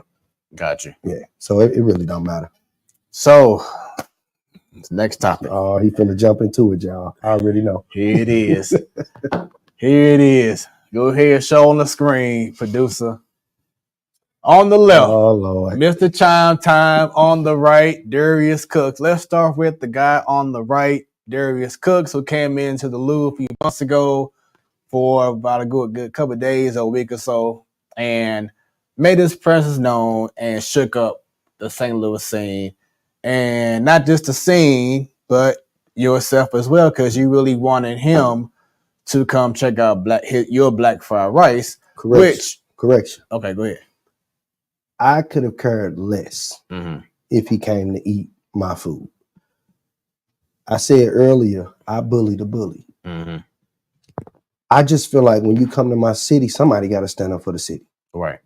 The reason I didn't get into it with the Mr. Chime Time thing is, when Darius came and he said the things that he said, some of those things were very accurate. I had experienced some of the same things that he had experienced at some of the same places that he had been to. When Chime Time came, same difference.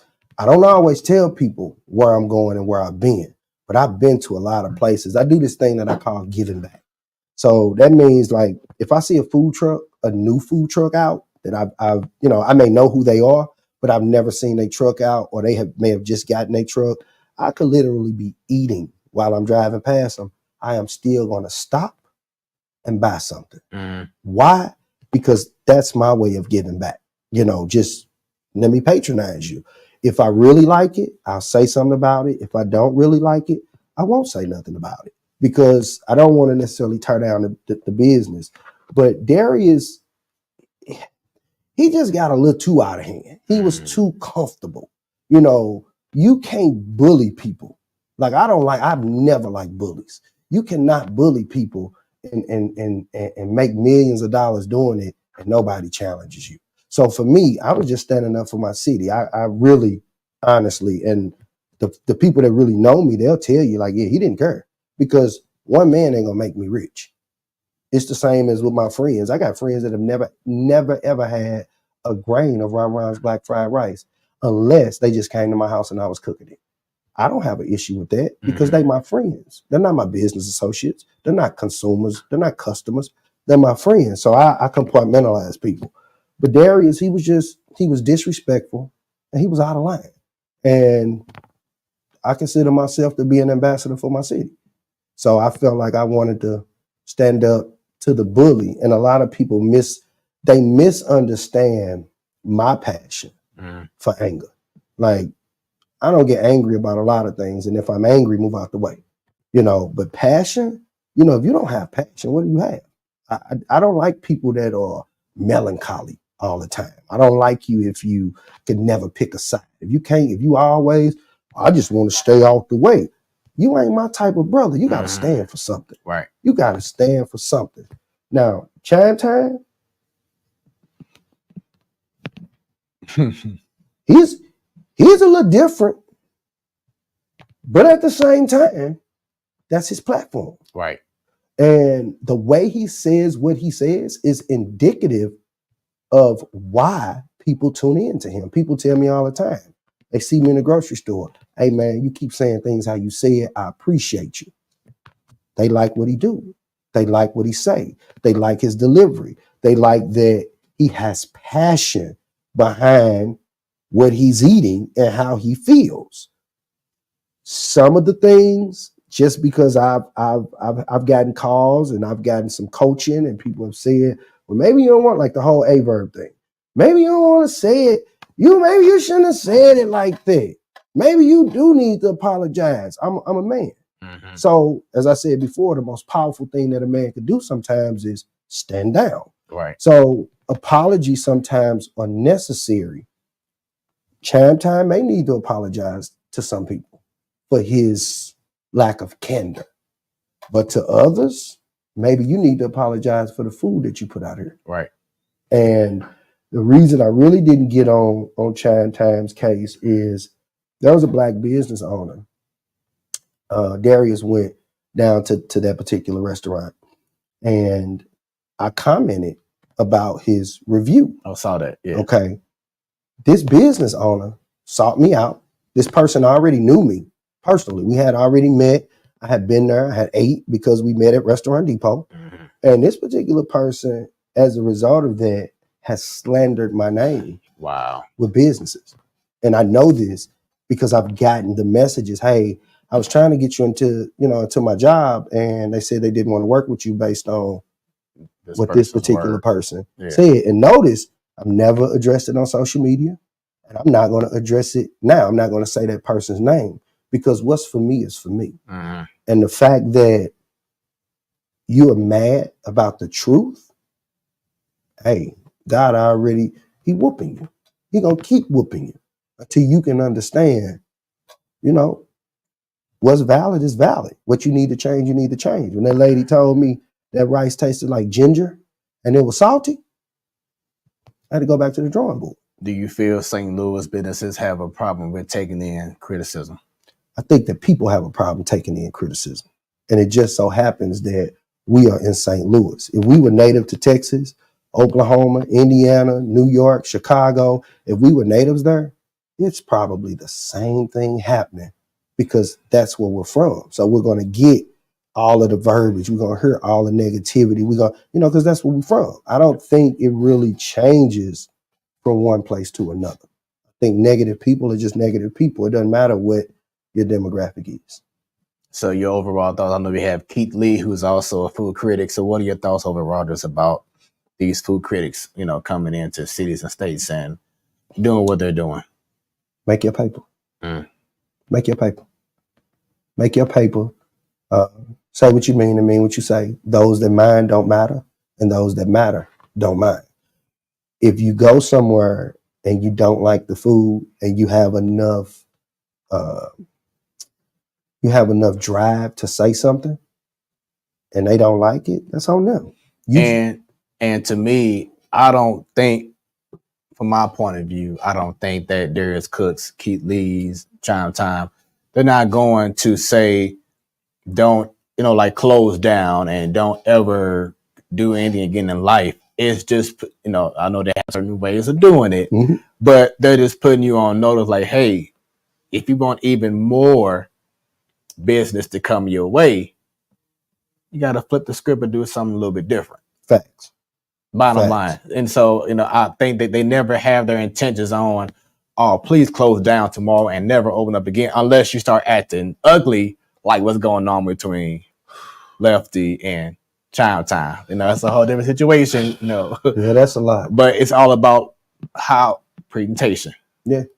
So, and be careful what you pray for. Exactly. Because you can't ask me to come see you. And then when I come see you and I say it ain't right, now it's a debacle. You got to be careful what you pray for. And you got to pray that when your prayer is answered, you're ready. And that's just the reality of the situation. As a business owner, this thing is just like parenting. Businesses ain't nothing but babies. And you have to learn that every day it's going to be a learning process. You're going to have to walk a different walk. You're going to have to talk a different talk. You're going to have to do different things. You're going to have to be a different way. You're going to have to bite your tongue till the blood run out of it sometimes.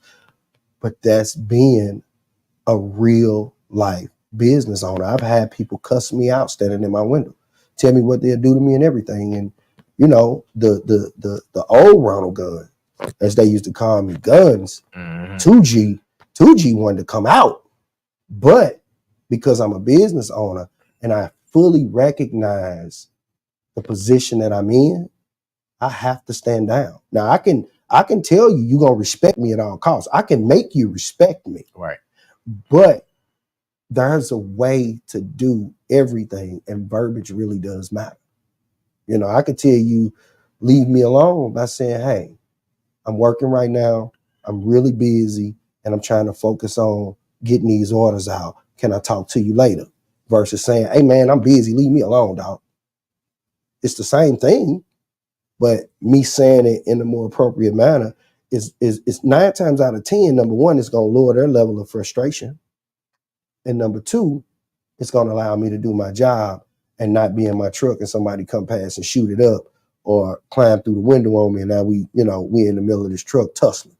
So, it's a way to do everything. And also it's important to not allow people to have you stoop to their level.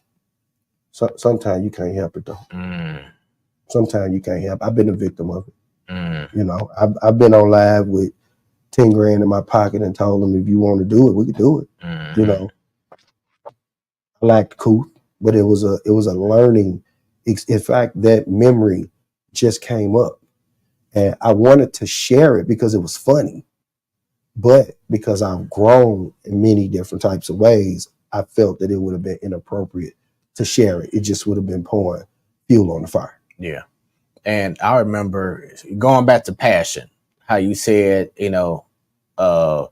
passion, showing that passion. If you don't show your passion, then, you ain't trying to be associated with someone who not showing their passion. And something that always stuck with me, because I'm a very passionate guy when it comes to things that I do. And I remember I was going for a certain position at my current job. And I was denied that job because I was too passionate about what I do.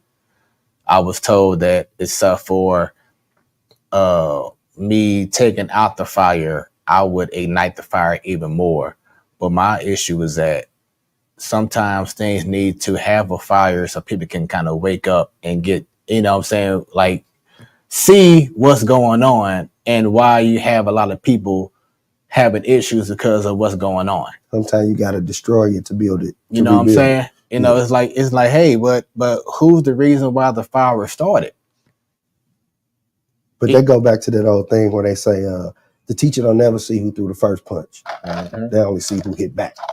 You know what I'm saying? So, you know, it's exercising restraint and understanding how to convey passion is something I'm still working on. Mm-hmm. And, you know, as black Americans of African descent, we definitely have to be cognizant of how we display our passion, because it can be misconstrued in a whole lot of ways. Yeah, because the manager at the time was like,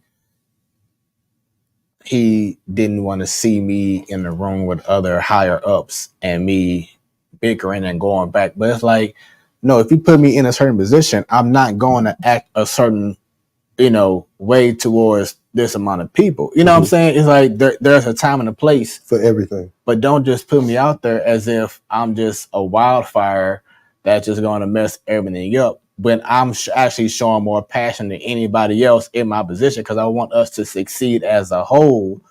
Don't tell me that my passion is preventing my promotion.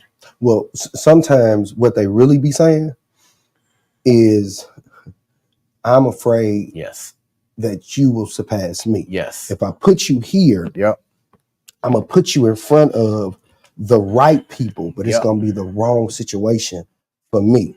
So sometimes we just have to use wisdom and discernment to understand that sometimes it ain't even about you. It's about them.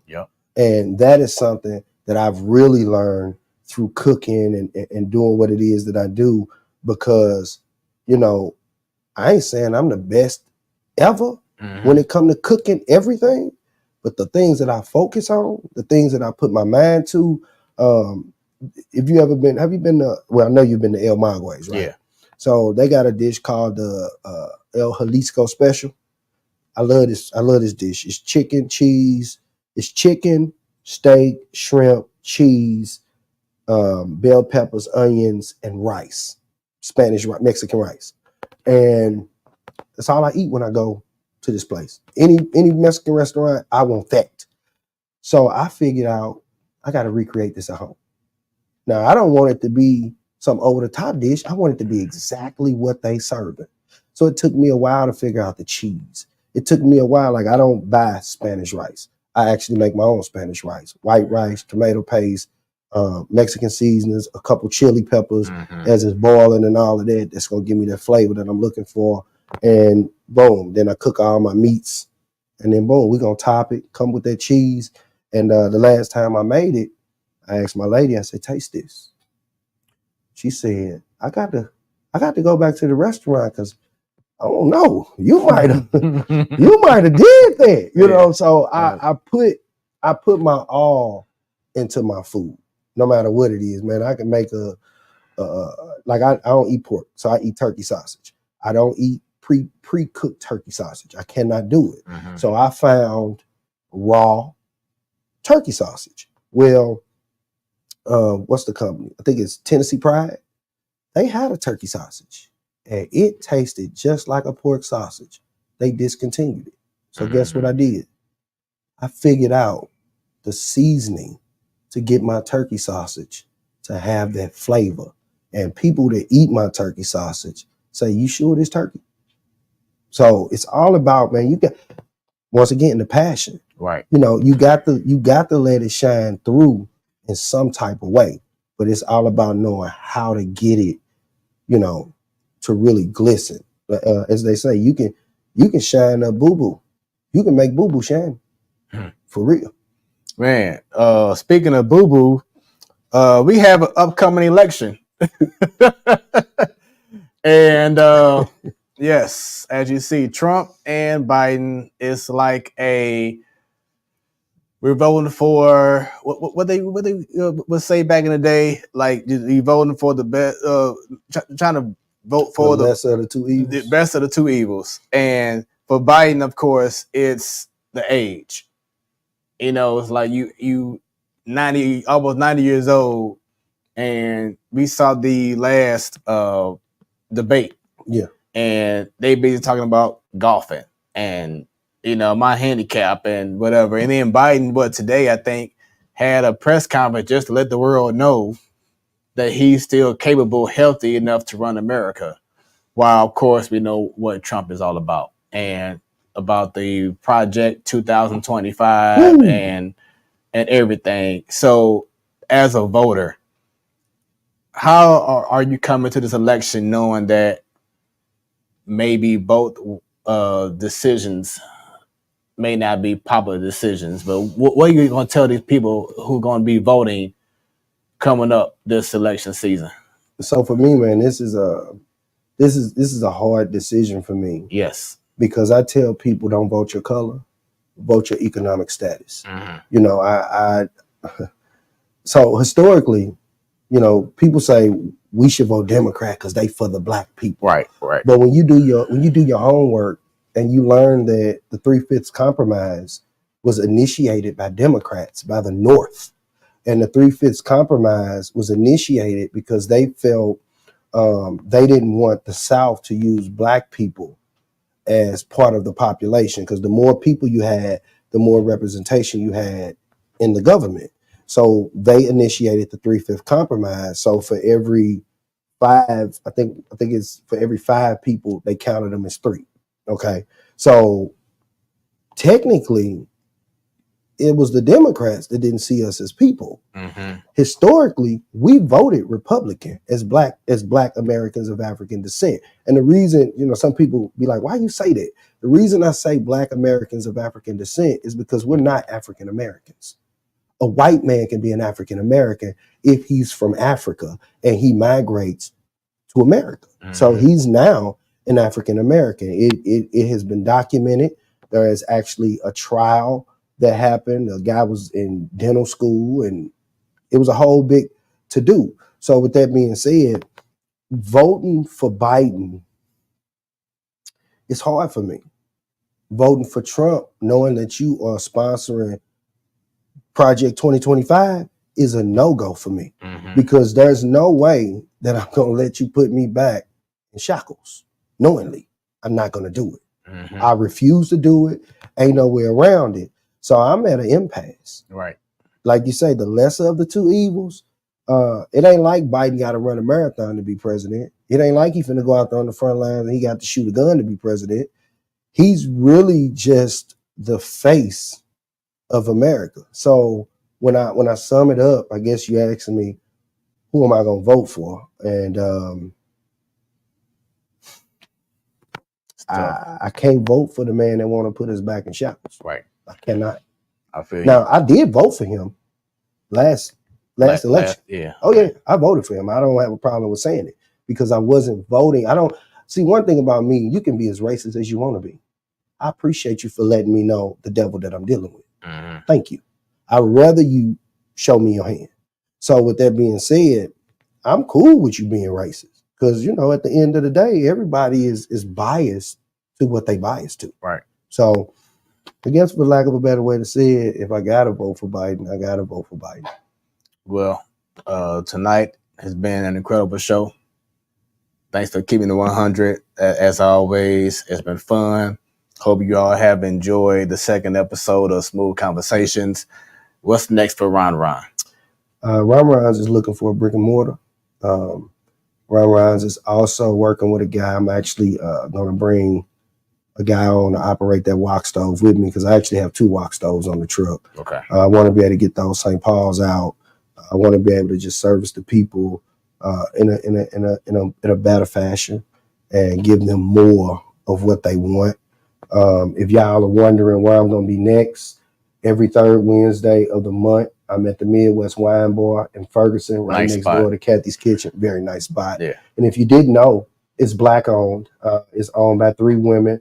They all went to Riverview Gardens High School. So come out.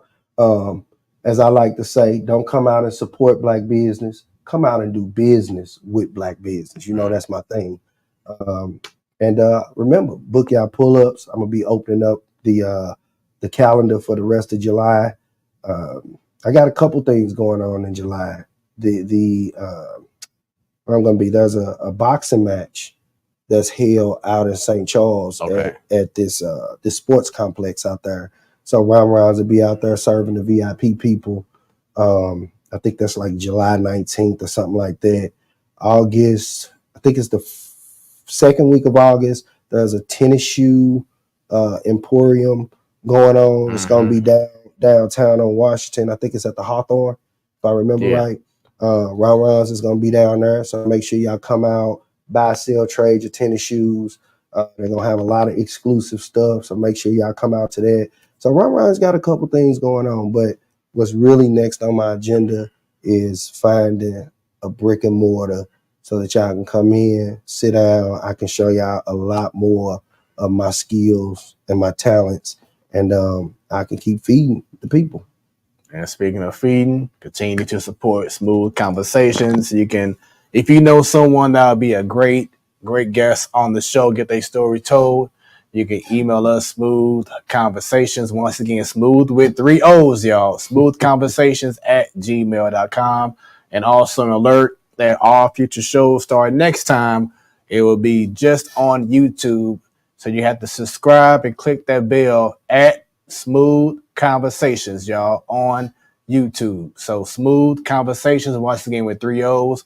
All our future shows will start being on there. So we need to get as many people tuned in, subscribed, and look forward to having plenty more shows. Shouts out to, once again, my co-host Countess, who couldn't be here tonight. And also to my producer, DJ Steve Jinks, part of Smoooth Productions family. I am your boy Smoooth. Have a great rest of your evening and a great weekend. Smoooth Conversations, y'all. Appreciate you, brother. Appreciate you. And if I may say this before we go, y'all know my slogan, right? The cake is all dough, baby, and the ice cream turn to milk. Small change make big money. Be the change you want to see. There it is. We out, y'all.